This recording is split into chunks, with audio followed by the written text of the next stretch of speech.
I'm Aryan. It's a beautiful day outside, and you're tuned into Climate Action Figures.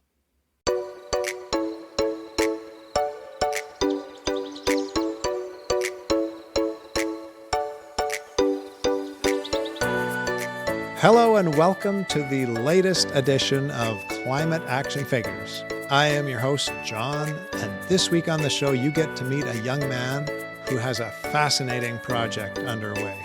We'll hear all about that in a minute.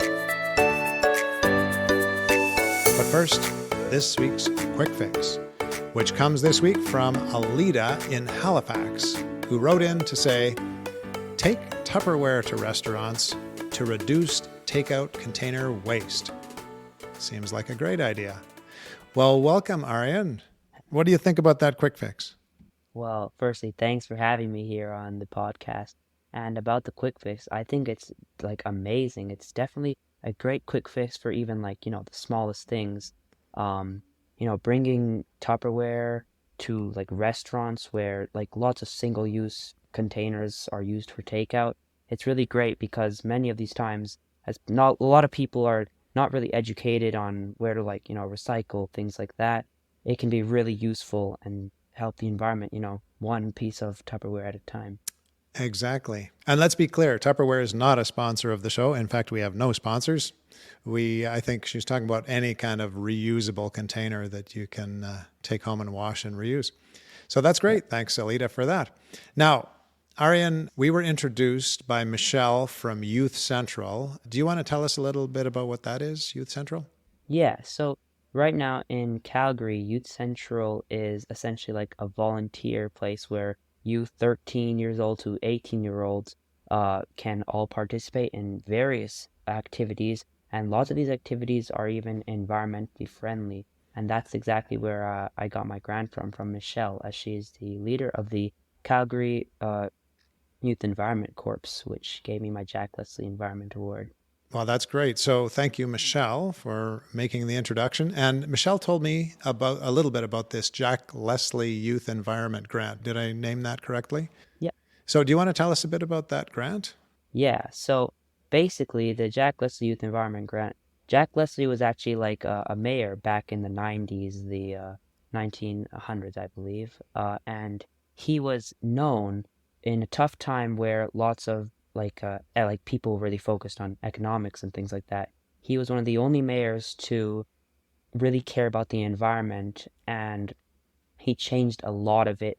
He saw that Calgary was really not really filled with nature. The bees weren't buzzing, the birds weren't chirping, but he decided to create a really nice environment. And to honor his tribute to Calgary, the Jack Leslie Youth Environment Grant gives 3 awards, two to group projects and one to an individual project about saving and helping Calgary's environment. And I was one of the individual projects awarded. Oh, that's very cool. Do you want to tell us a little bit about the project that you've done that has earned you this award?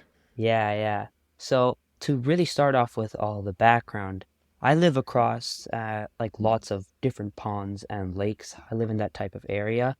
And last summer in 2022, a cool fact was there used to be a lot of wildlife. There used to be maybe you could say 900 geese in these ponds because they were pretty big ponds. They were so much like animals. It was great. It was a beautiful scene.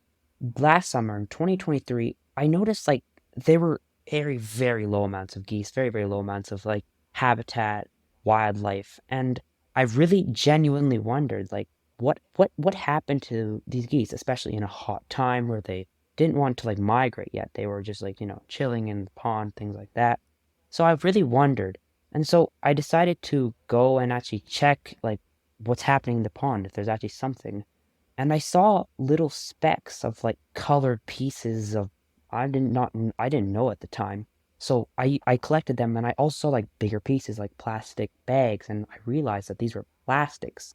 And it really led me to thinking oh, there's microplastics in our water bodies.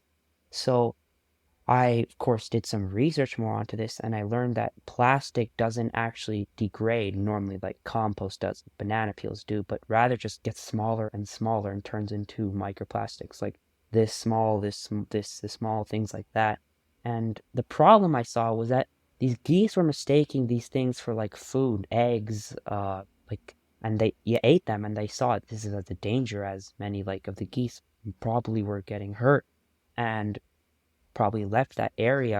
And so I decided my project was dedicated towards essentially saving these animals, not in only in Calgary, but around the world where microplastics were seen. So Yeah. I just want to look back at that microplastic issue for a second, because this is, you've done all the research. So tell us, this is why we're not supposed to burn plastics, right?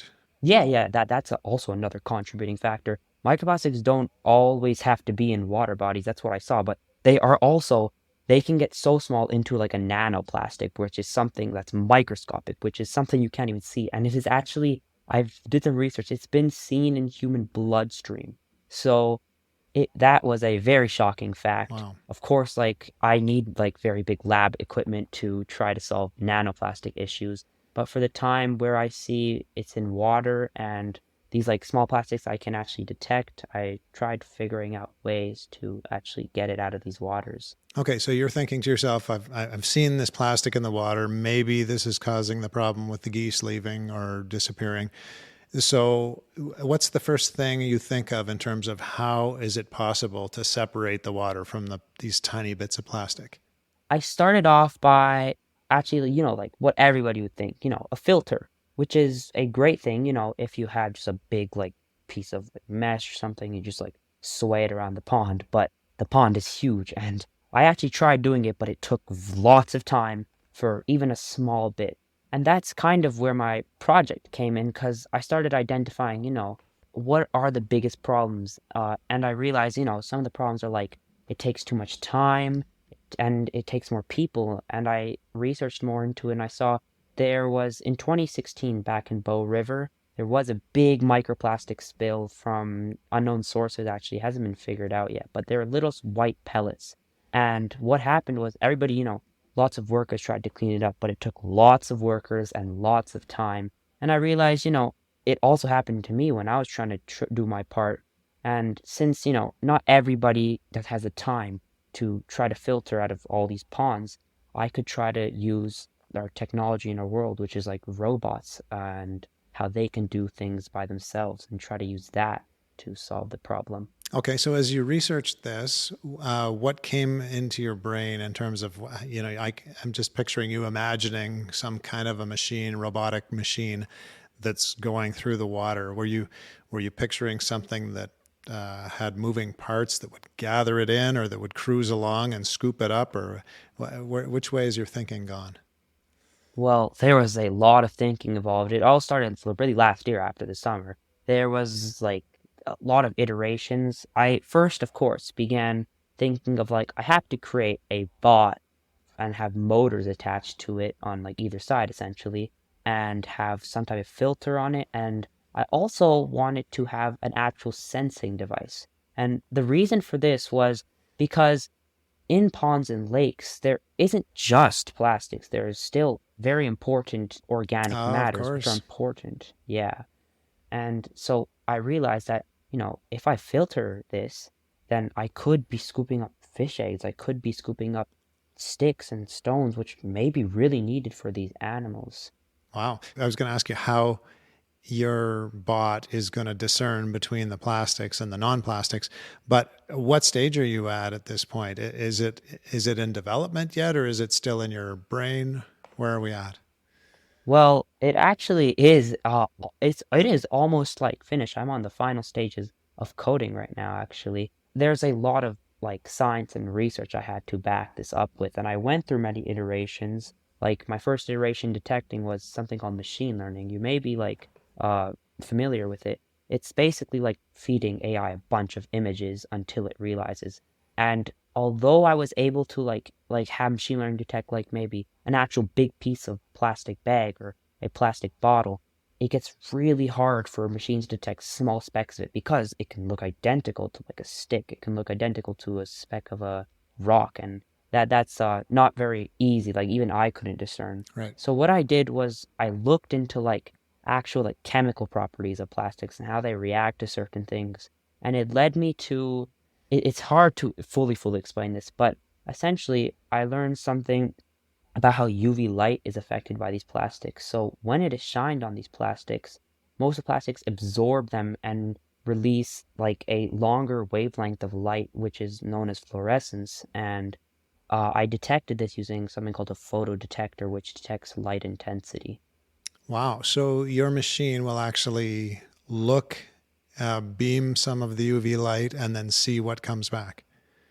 Yes, yeah, and see if these values like relate. And of course, I had to test this, like see if any got any false positives. I tested like all six different types of plastics, like low density polyethylene, high density, PVC, all these things. But I noticed very distinct differences. So they all had like, before applying UV light, the photodetector had like different like readings, but generally for all of these plastics, they had very specific readings, which led me to some of my conclusions and like testing it out in the pond. Okay. So once your machine decides this is plastic, then what does it do?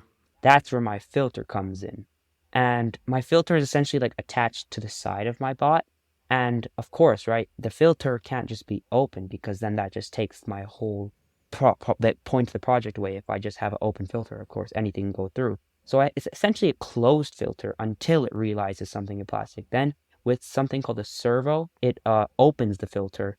A servo basically just like can like it's something that like moves like this or that, and it opens like a piece of it opens like the front of the filter, so then it goes through the plastic. Wow.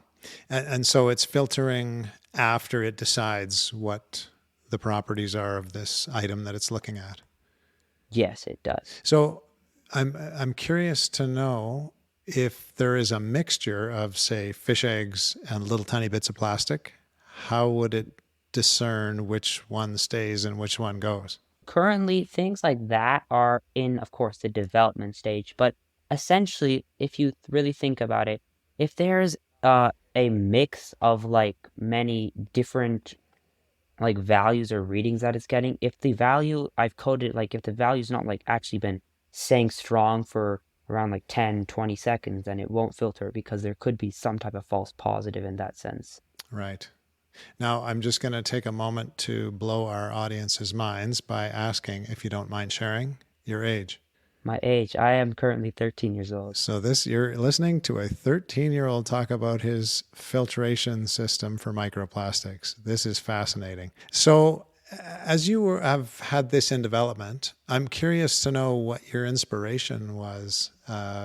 Inspiration in terms of models, or just your inspiration in terms of how you got this idea that I can do this. So is there a particular person who inspired you, or a particular model of, I've read about these out in the ocean, these bots that are going cleaning up plastics out of the ocean. Tell us a little bit about your inspirations. Yeah, well, there was a lot of inspirations, of course. Since a young age, I have been like really interested in like since I travel a lot and I've actually been to the ocean a lot. Already seen firsthand these plastics, but then I researched, there is this company called the Ocean Cleanup company where they actually they use these really, really big like clean like filtration devices, and it really, really fascinated me at the time, and they're still working really hard. And I wanted like they even said in their website like how can you help? So that's also kind of what sparked my interest. I'm like, how can I help? I want to see my kids grow up in a society where it isn't hindered by all these distractions, and I want them, and like even future generations to have a good life by solving even small issues like this. Wow. And as you see these companies that are building these machines that clean water, do you think this could be a career for you someday? Oh, I mean, definitely. I mean, I could be improving this until high school and university and trying to create maybe even a business out of it. Now, you're in school, clearly. I'm wondering if this somehow connects into school, like your teacher gave you a project and you're like, oh, I'm just going to use my water cleaner for that project. Is that sort of meshed into your schoolwork somehow, or is this independent of school? Oh, this is definitely independent. There isn't really like an assignment to try to filter microplastics as a school No, assignment. generally in junior high, that's not a project, right? Yeah, yeah. Right now, I mean, in science, we're still doing like still pretty cool stuff. Like, I mean, we're looking at circuits and stuff. I mean, all things that generally did actually help me in learning my project because I didn't just build the robot out of scratch. I had to watch a lot of online tutorials, see how other people made robots, and then try to create one of my own. So school did play a role in helping me understand some fundamentals. Yeah, for sure. Our audience is going to be dying to see this. So, can I post a picture of this on our social media? Yeah, yeah. So I'm actually just doing some final coding and I'm going to be submitting this to my regional science fair. So I'm creating a video and I have a bunch of photos ready and I'll be sending that to you so everybody can Great. see what I've been Well, we doing. will post that on our social media, so you don't have to use your imagination too much. You can have a look and see what it looks like. And so, science fair, you're going to be competing in science fair with this project. Yes, yes. Wow, that's a pretty compelling project to be putting out there. Definitely hope I can do well in it. Our time is almost up, so I need to get to your climate action. And for your climate action, I mean, it could be this project. Obviously, that's huge, or it can be something completely different. Do you have a climate action for us today? Well, something that's completely different, I mean, is mowing the lawn completely different? Oh, sure, yeah. Tell us about mowing the Yeah. lawn. So a lot of people, it's like really small, right? But when you mow the lawn, a lot of people think of, raking it, putting sometimes in the trash or compost. And while these things are not necessarily bad, but sometimes they can get sidetracked in the world we live in. But what I do actually, something that many people don't know about is that if you keep your grass on, like, when the lawnmower mows it, it's actually good for, maintaining the health and the soil's health. It's actually very good for it since like uh dead grass still contains all these nutrients and it gives back to the environment, but not only to the soil, but it gives back to like even like animals, rabbits that can like, eat this grass and like, it just helps it in the end. Oh, that's wonderful. I'd say you're ahead of your time. Thank you. Well, Aryan, just before we let you go, you're constantly reminded through your research of all these microplastics in our environment and the danger they pose. So, with all that swimming around in your brain, what gives you hope? Yeah, so really what gives me hope is all the kids, making climate action in today's world. It's not just me. There are so many kids. And moreover, all these like grants and competitions that you can showcase your work really because a lot of people when they don't really have a purpose, they don't really like doing, but when they have a purpose, when they could showcase and when they could really like help the environment, it shows that they want to actually do it. But there already is so many climate action figures out in our world, and a lot of them are kids, which is really good. And it really gives me hope because I know now that, including me and a lot of others, we can help in the future, near coming future. We can all help to do our part and save our environment, keep Earth going. Wow. And bonus point for working the name of the podcast into your answer. That was not rehearsed. Well, thank you so much for joining us today, Aryan. Thank you for having me. And all the best as you go forward with your project. We'll look forward to hearing that. And we'll post on social media if you want to send us, how things are continuing to go in the future. We'll absolutely throw that onto our social media. Definitely. And thank you, listener, for joining us today. If you know of a youth who is doing cool things, large or small, to look after the environment, contact us via social media or email. And we will be back again next week to hear from another climate action figure. Until then, Go figures!